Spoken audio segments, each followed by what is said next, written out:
এইভাবে বাসায় একবার কিডনিটা রান্না করে খেয়ে দেখেন কতটা মজার আর কতটা সুস্বাদু। আসসালামু আলাইকুম ভিউয়ার্স, দেখেন কি মজাদার একটা রান্না নিয়ে হাজির হয়েছি, আর সেটা হচ্ছে গরুর কিডনি। এখানে আমি দুটো কিডনি নিয়েছি, আর কিডনিগুলো দেখেন কতটা সুন্দর, একদম মানে কি অদ্ভুত দেখতে কিডনি দুইটা।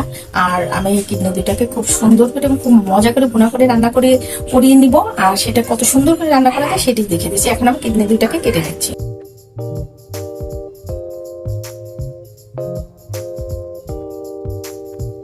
আমি একটু বড় বড় করেই কেটে নেবো, কারণ রান্না করলে পাঠাতে মানে যে সাইজটা নিয়েছি এই সাইজটাই বেটার, এর থেকে ছোট করলে একদম ছোট ছোট হয়ে যাবে। তো ভিউয়ার্স দেখেন আমি কত সুন্দর করে কিডনিটাকে কেটে নিয়েছি। এখন আমি কিডনিটাকে গরম পানি দিয়ে ধুয়ে নেবো, কারণ কিডনির ভিতর যে একটু রক্ত টক্ত আছে, গরম পানিতে ধুয়ে নিলে কি হবে, রক্তটা একদম ক্লিন হয়ে যাবে, আর রান্না করে খেতেও কিন্তু খুবই মজা লাগছে। আমি এই যে কিডনিটার ভিতরে গরম পানিটা দিয়ে দিচ্ছি। এখন আমি খুব সুন্দর করে গরম পানি দিয়ে কিডনিটাকে ধুয়ে নেবো। দেখেন গরম পানিটা দেওয়ার সাথে সাথে কিন্তু চেহারাটা একটু চেঞ্জ হয়ে আসছে, আর এর ভিতর থেকে দেখেন এই যে তেমন রক্ত রক্ত একটা পানি বের হয়ে আসছে। আমি আগে থেকে একটু ঠান্ডা পানিতে ধুয়ে নিয়েছিলাম কয়েকবার, এখন গরম পানিতে 2-3 বার ধুয়ে নিয়ে এখন আমি চুলায় চলে যাচ্ছি। আমি তেল নিয়েছি, আর তেলটা দেখেন অলরেডি গরম হয়ে গিয়েছে।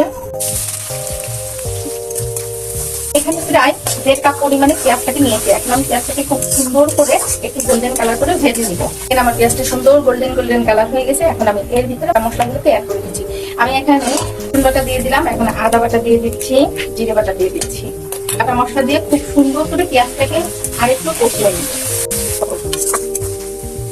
দিয়ে পেঁয়াজটা কষানো হয়ে গিয়েছে। এখন আমি এর ভিতরে পরিমাণ মতো শুকনো মরিচের গুঁড়িটাকে দিয়ে দিচ্ছি, হলুদের গুঁড়ি দিয়ে দিচ্ছি, পরিমাণ মতো ধনে গুঁড়ি দিয়ে দিচ্ছি। এখানে আমি 3 টুকরো করে গরম মশলা তেজপাতাটাকে দিয়ে দিলাম। এখন সব মশলা দিয়ে আমি আরো 5 থেকে 10 সেকেন্ড একটু নাড়াচাড়া করে দেবো। এখন আমি কিডনিগুলোকে দিয়ে দিচ্ছি। দেখেন কিডনিগুলো গরম পানিতে ধোয়া করাটা কতটা সুন্দর দেখা যাচ্ছে। কিডনিটাকে খুব সুন্দর করে মশলার সাথে আমি কষিয়ে নেব। স্বাদ মতো লবণটাকে দিয়ে দিচ্ছি। এখানে হোমমেড মশলা নিয়ে নিচ্ছি 1/2 চামচ পরিমাণ। এখন সব মশলা দিয়ে আমি কিডনিটাকে প্রায় 5 থেকে 7 মিনিট কষিয়ে নিব। মশলা দিয়ে ঢেকে দিচ্ছি। দেখেন আমি 5-7 মিনিট কষাতে এটা থেকে দেখেন কতগুলো পানি বের হয়ে গিয়েছে। আর আমি এই পানিটার ভিতর আরেকটু পানি অ্যাড করে দিব, একদম শুকিয়ে খাওয়ার জন্য। এখন আমি তরকারিটাকে ঢেকে রাখতেছি, একদম পানিটা কমে যাওয়া পর্যন্ত আমি অপেক্ষা করব। আর আমি মাঝে মাঝে একটু নাড়াতে দেবো যাতে নিচে না লেগে যায়। ভিউয়ার্স দেখেন অলরেডি কিন্তু আমার কিডনিটা রান্না প্রায় শেষের দিকে। এখন আমি কিছু কাঁচামরিচ দিয়ে দিচ্ছি এর ভিতরে। এখন একটু গরম মশলা গুঁড়িটা দিয়ে দিচ্ছি। আগে কিন্তু কিছু গরম মশলা কাঁচা রাস্তা দিয়েছিলাম। জিরে ভাজার গুঁড়িটাকে দিয়ে দিলাম।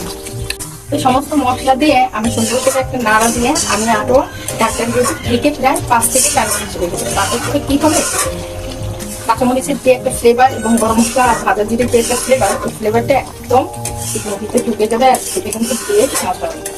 এটা কিডনি হোক আর মাংস যেটাই হোক, এগুলো করে দিলে করা খুব ভালো লাগে তরকারিটা। আমি 4 থেকে 5 মিনিট করে ফিরে আসছি। তো ভিউয়ার্স অলরেডি কিডনিটা রান্না হয়ে গিয়েছে। দেখেন একদম খুব সুন্দর একটা ভুনা হয়ে গেছে, আর তেলটা উঠে গিয়েছে। তার মানে আমার কিডনিটা একদম প্রপারলি রান্না হয়ে গেছে। এখন আমি নামিয়ে দেখে দিচ্ছি।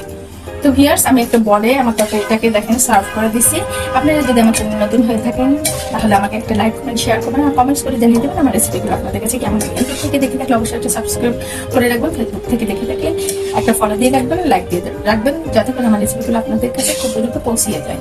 তা এইভাবে বাসায় একবার কিডনিটা রান্না করে খেয়ে দেখুন কতটা মজার আর কতটা সুস্বাদু। বাজারে কিন্তু এক্সট্রা ভাবেও কিন্তু কিডনি পাওয়া যায়, গরুর কিডনিগুলা, হাঁসের কিডনিগুলা। আপনারা কিন্তু এনে এইভাবে ভুনা করে খেতে পারেন। তো আমার ভিডিওটা কেমন লাগলো কমেন্টস করে জানিয়ে দেবেন অবশ্যই। আর এই পর্যন্ত সবাই ভালো থাকবেন, সুস্থ থাকবেন। নতুন নতুন কোনো রেসিপি নিয়ে আবার সামনে দেখাবো।